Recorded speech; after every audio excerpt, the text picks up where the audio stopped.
الله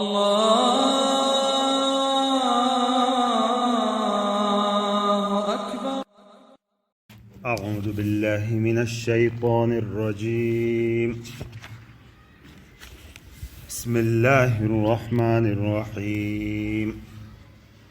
وَلَقَدْ بَوَّأْنَا بَنِي إِسْرَائِيلَ مُبَوَّأَ صِدْقٍ وَرَزَقْنَاهُمْ مِنَ الطَّيِّبَاتِ فَمَا اخْتَلَفُوا حَتَّى جَاءَهُمُ الْعِلْمُ إِنَّ رَبَّكَ يَقْضِي بَيْنَهُمْ يَوْمَ الْقِيَامَةِ فِيمَا كَانُوا فِيهِ يَخْتَلِفُونَ فَإِن كُنتَ فِي شَكٍّ مِّمَّا أَنزَلْنَا إِلَيْكَ فَاسْأَلِ الَّذِينَ يَقْرَؤُونَ الْكِتَابَ مِن قَبْلِكَ لَقَدْ جَاءَكَ الْحَقُّ مِن رَّبِّكَ فَلَا تَكُونَنَّ مِنَ الْمُمْتَرِينَ وَلَا تَكُونَنَّ مِنَ الَّذِينَ كَذَّبُوا بِآيَاتِ اللَّهِ فَتَكُونَ مِنَ الْخَاسِرِينَ إِنَّ الَّذِينَ حَقَّتْ عَلَيْهِمْ كَلِمَةُ رَبِّكَ لَا يُؤْمِنُونَ وَلَوْ جَاءَتْهُمْ كُلُّ آيَةٍ حَتَّى يَرَوُا الْعَذَابَ الْأَلِيمَ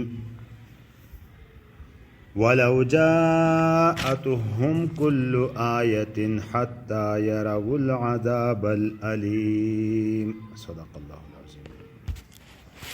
وَلَقَدْ بَوَّأْنَا بَنِي إِسْرَائِيل، اس سے پچھلی آیتوں میں فرعون کے غرق اور اس کے ایمان اس کی بات تھی. فرعون اور فرعونیوں کے غرق ہونے کے بعد اللہ رب العزت نے دنیا کھلی دے دی بنی اسرائیل کو کہ بنی اسرائیل حکمرات بنے. اسی کا تذکرہ ہے کہ وَلَقَدْ بَوَّأْنَا، لقد قد کا بتا دیا تھا تحقیق. بَوَّأْنَا بَوَّأَ يُبَوِّئُ حَيَّأْنَا، تیار کیا، دے دیا، جگہ دے دی رہنے کی. بنی اسرائیل ہم نے ٹھہرایا بنی اسرائیل کو کہاں؟ مبوّع، یہ اس میں ظرف ٹھہرنے کی جگہ. مبوّع صدق، صدق سچا، یعنی اچھی جگہ ٹھہرنے کی. مبوّع صدق ٹھہرنے کی اچھی جگہ.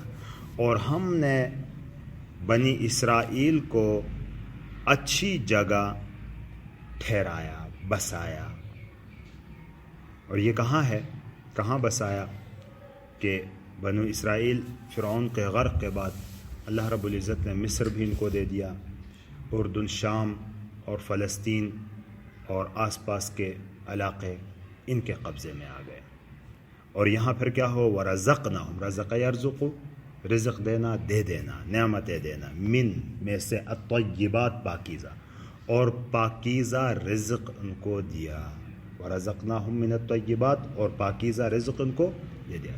اور پاکیزہ آسائش کی چیزیں، رہائش کی چیزیں ساری ان کو کھلی مل گئی، بادشاہت ان کو مل گئی. فَمَا اخْتَلَفُوا حَتَّى جَاءَهُمُ الْعِلْمُ، تو انہوں نے اختلاف نہیں کیا یہاں تک کہ علم ان کے پاس آ گیا. یعنی علم کے آنے کے بعد پھر انہوں نے اختلاف کیا. علم آنے کے بعد اختلاف کرنے کا مطلب کیا ہے؟ تو ایک تو یہ مفسرین جو اس کی دو وجوہات، دو وہ بتا رہے ہیں تفسیریں اس کی، اور دونوں ہی یہاں فٹ ہو جاتی ہیں، دونوں ہی صحیح ہیں. ایک تو حضرت موسیٰ علیہ السلام کی دعوت پر جب یہ لوگ آ گئے تو اس وقت تک اختلاف نہیں تھا. یہ مقابلے میں تھے فرعون کے، کفر کے مقابلے میں تھے. لیکن فرعون غرق ہوا، اس کے بعد موسیٰ علیہ السلام کو شریعت دے دی گئی، تورات دے دی گئی. اس تورات دینے کے بعد علم ان کے پاس آ گیا. اس کے بعد جو ان کا اختلاف ہوا، ٹکڑوں میں بٹ گئے. بنی اسرائیل کے قصے سورہ بقرہ اور دوسری صورتوں میں آئیں گے بھی آگے کہ کتنی سرکش قوم تھی. پھر یہ ایک حدیث پاک میں جو آتا ہے نا کہ یہود کے 71 فرقے بنے اور عیسائیوں کے 72 بنیں گے، اور تیری امت کے 73 فرقے میری امت کے بنیں گے۔ اور پھر نشانی بتائی اور یہ کہا کہ ان میں سے صرف ایک جنتی ہوگا، باقی جہنم میں جائیں گے۔ اور جنتی کون ہوگا؟ نبی پاک صلی اللہ علیہ وسلم سے دریافت فرمایا ما انا علیہ و اصحابی، حضور صلی اللہ علیہ وسلم نے فرمایا کہ جس راستے پر میں ہوں اور میرے صحابہ ہیں وہ تو جنتی ہیں، باقی ادھر ادھر کے فتنے پھیلتے رہیں گے دنیا میں۔ یہ 73 اس وقت اگر گنیں گے تو ہر ایک کے 73 بنے ہوئے ہیں، تو یہ فتنے آئیں گے اور مٹ جائیں گے، آتے رہیں گے، آخر یہ 73 سے مراد زیادہ فرقے بھی ہو سکتے ہیں کہ بہت زیادہ فرقے بنیں گے۔ جو نبی پاک صلی اللہ علیہ وسلم کی سنت پر ہو اور جس راستے پر صحابہ چلے ہیں اس پر ہو وہ تو ناجی ہے، کامیاب ہے۔ اس کے علاوہ جتنے بھی فرقے ہیں ہزاروں قسم کے عقلی دلائل دے کر وہ آ جائیں گے، لوگوں کی عقلوں کو معاف کریں گے، لیکن وہ ناری ہوں گے، ناجی نہیں ہوں گے، کامیاب نہیں ہوں گے، وہ جہنمی ہوں گے۔ تو بات یہاں سے آئی کہ بنی اسرائیل کے کئی فرقے بنے اس وقت جب ان کے پاس علم آ گیا، اس کے بعد بنے، اس سے پہلے یہ متحد اور متفق تھے۔ اور دوسری تشریح یہاں یہ ہے کہ بنی اسرائیل پہلے جو ان کو تورات، زبور، انجیل وغیرہ میں جو نشانیاں نبی پاک صلی اللہ علیہ وسلم کے بارے میں بتائی گئی تھی اس پر ان کا یقین تھا، ایمان تھا کہ وہ نبی آئے گا۔ اور پھر یہی وجہ ہے، پچھلی آیتوں میں بھی پڑھا ہم نے کہ باقاعدہ یہ اس کے وسیلے سے دعا بھی مانگتے تھے، اس نبی کے وساطت سے، آیا نہیں تھا ابھی۔ اور اوس اور خزرج کو یہ ڈراتے تھے، کل مفتی صاحب بھی بتا رہے تھے یہاں کہ اوس اور خزرج کو وہ ڈراتے تھے کہ بھئی ایک نبی آئے گا، ہم ان کے ساتھ ہوں گے، اور ان کے ساتھ ہو کے تمہارے ساتھ جب ہماری جنگ ہوگی تو تم ٹک نہیں سکو گے اس میں۔ اتنا یقین تھا، یعنی آتا ہے قرآن پاک میں کہ اپنے بچوں کو آدمی ایسا نہیں پہچانتا جتنا کہ یہ نبی کو پہچانتے تھے کہ یہ حق نبی ہے۔ لیکن جب یہ نبی آیا، علم سے مراد کیا ہوا؟ معلوم، جیسے خلق سے مراد مخلوق ہوتا ہے۔ جب یہ نبی آیا جس کے بارے میں ان کا علم پختہ تھا تو اب جا کے ان میں آپس میں اختلاف ہو گیا، کچھ نے تو قبول کیا اور بعضوں نے قبول کرنے سے انکار کیا۔ یہ دونوں مراد ہو سکتے ہیں کہ فَمَا اخْتَلَفُوا، تو انہوں نے اختلاف نہیں کیا، حَتَّى جَاءَهُمُ الْعِلْمُ، یہاں تک کہ ان کے پاس علم آ گیا۔ علم آنے کے بعد پھر انہوں نے اختلاف کیا۔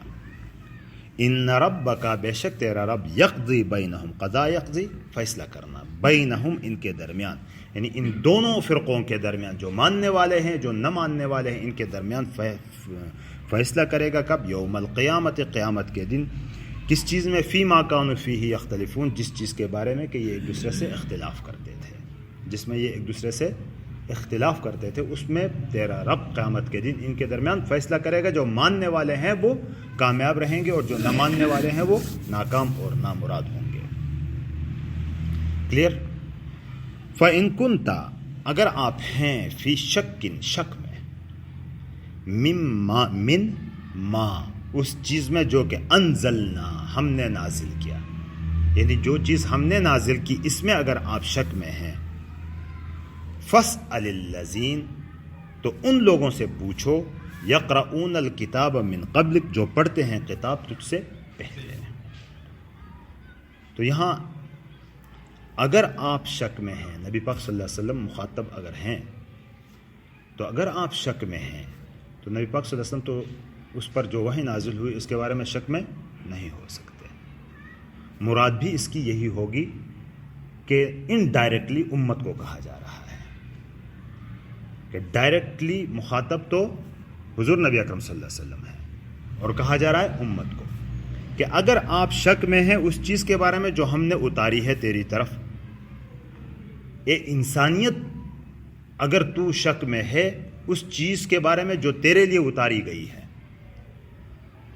اور اگر نبی پاک صلی اللہ علیہ وسلم ہی مخاطب ہوں تو یہ گویا کہ تاکیدی الفاظ ہیں، جیسے کہ دیکھو بیٹا، کہتے ہیں نا، دیکھو بیٹا اگر تو میرا بیٹا ہے تو یہ کام کرنا پڑے گا، تو میرا بیٹا ہے تو یہ کام کرنا۔ بیٹا ہونے میں تو نہ باپ کو شک ہے، نہ بیٹے کو شک ہے، نہ نبی کو اس میں شک ہے، اور نہ اللہ کو یہ وہ ہے کہ شک کرے گا یہ، لیکن صرف ایک تاکیدی طور پر کہا جا رہا ہے کہ اگر تجھے شک نہیں ہے تو پھر تجھے یہ کہا جا رہا ہے، تو امتی کے لیے تو ہر صورت میں یہ کہا جا رہا ہے کہ اگر تجھے شک ہے تو ان لوگوں سے پوچھو جو پہلے سے کتاب پڑھتے آ رہے ہیں۔ وہ کون ہے؟ یہود عیسائی۔ کتابوں میں ان آیات، یہ اس کے بارے میں بھی ہو سکتا ہے کہ اس سے پہلے نوح علیہ السلام کا قصہ گزرا، موسیٰ علیہ السلام کا قصہ گزرا، ان قصوں کے بارے میں اگر شک ہے یا پوری وحی کے بارے میں ہی شک ہے تو اس وحی کے بارے میں ان کے پاس علم ہے، ان کو معلوم ہے، لیکن وہ تو نہیں بتائیں گے نا، وہ تو مانتے ہی نہیں تھے، مان ہی نہیں رہے تھے، بتائیں گے کیسے؟ تو ان میں سے بھی پھر وہ لوگ بتائیں گے جو ایمان لے آئے ہیں، جیسے عبداللہ بن سلام رضی اللہ تعالیٰ عنہ کے بڑے یہودی عالم تھے، بہت بڑے عالم تھے یہودیوں کے، لیکن اسلام لانے کے بعد اسلام کے بہت بڑے صحابی بھی بن گئے۔ تو ان سے پوچھیں کہ وہ بتائیں گے آپ کو کہ یہ سارے قصے وہاں بھی موجود ہیں۔ تو پھر کیا نقصان ہوگا؟ فَإِن كُنتَ فَاسْأَلِ الَّذِينَ يَقْرَؤُونَ الْكِتَابَ مِن قَبْلِكَ لَقَدْ جَاءَ الْحَقُّ مِن رَبِّكَ، یقیناً حق آیا ہے تیرے رب کی طرف سے، یہ جو آیا ہے حق ہے تیرے رب کی طرف سے۔ فَلَا تَكُونَنَّ مِنَ الْمُمْتَرِينَ، تو نہ ہو جا شک کرنے والوں میں سے، شک کرنے والوں میں سے مت ہو جا۔ گویا کہ ایمان کے منافی ہے یہ شک کرنا، اور شیطان کا کام شکوک پیدا کرنا ہے۔ آج کل کے فتنے بھی جتنے ہیں، ان فتنوں کی بنیاد بھی یہی ہے کہ اسلام اور اسلامی عقائد اور اسلامی تعلیمات کے بارے میں مسلمانوں کے دلوں میں شک پیدا کیا جائے، اور شک پھر کفر کی طرف لے جاتا ہے۔ فَلَا تَكُونَنَّ مِنَ الْمُمْتَرِينَ، تو مت ہو جا شک کرنے والوں میں سے۔ اور یہ مفسرین کا یہی قول ہے کہ یہاں انڈائریکٹلی اور ڈائریکٹلی دونوں طرح مخاطب عام سامع ہے، اے سننے والا اگر تو شک میں ہے۔ وَلَا تَكُونَنَّ مِنَ الَّذِينَ، اور نہ ہو جائیو ان لوگوں میں سے کہ کذبوا بِآیاتِ اللہ، جنہوں نے اللہ کی آیتوں کو جھٹلایا، اللہ کی نشانیوں کو جھٹلایا۔ یہ آیات سے مراد دونوں آیتیں ہو سکتی ہیں، کونی آیتیں اور اللہ کے تشریعی آیتیں۔ تشریعی آیتیں تو قرآن پاک کی آیتیں، احکامات ہیں، اور کونی آیتیں اللہ کی نشانی ہے، پوری کائنات اللہ کی۔ ان کو جھٹلایا، فتکون من الخاسرین، پھر تو خسارہ پانے والوں میں سے ہو جاؤ گے۔ ان الذین حقت علیہم کلمۃ ربک، بے شک وہ لوگ جن کے اوپر ثابت ہو چکی، حقت کے ترجمہ میں نے پہلے بھی کر دیا تھا کہ سچ ہو گئی، ثابت ہو گئی، علیہم ان کے اوپر کلمۃ ربک، تیرا رب کا کلمہ۔ کلمہ سے مراد کیا ہے؟ فیصلہ۔ جن کے بارے میں تیرا رب کا فیصلہ ہو چکا ہے، کیا فیصلہ؟ کہ وہ ایمان نہیں لائیں گے، تو ان کے بارے میں اگر لا یؤمنون، وہ ایمان نہیں لائیں گے۔ کیوں؟ ختم اللہ علی قلوبہم وعلی سمعہم وعلی ابصارہم غشاوہ، کہ ان کے کرتوتوں کی وجہ سے اللہ ان کے دلوں پر پھر مہر لگا دیتے ہیں، اور پھر فیصلہ کر دیتے ہیں کہ یہ ایمان نہیں لائیں گے، اگرچہ سب کچھ دیکھ بھی لیں۔ وَلَوْ جَاءَتْهُمْ، اگرچہ آئے ان کے پاس، کُلُّ آیَةٍ، ہر نشانی، یعنی اگرچہ ہر طرح کی نشانی ان کی طرف آ جائے، حَتَّى يَرَوُا الْعَذَابَ الْأَلِيمَ، یہاں تک کہ وہ دردناک عذاب کو دیکھ لیں، تب جا کے ایمان لائیں گے۔ ایمان کب لائیں گے؟ جب دردناک عذاب کو یہ دیکھ لیں گے۔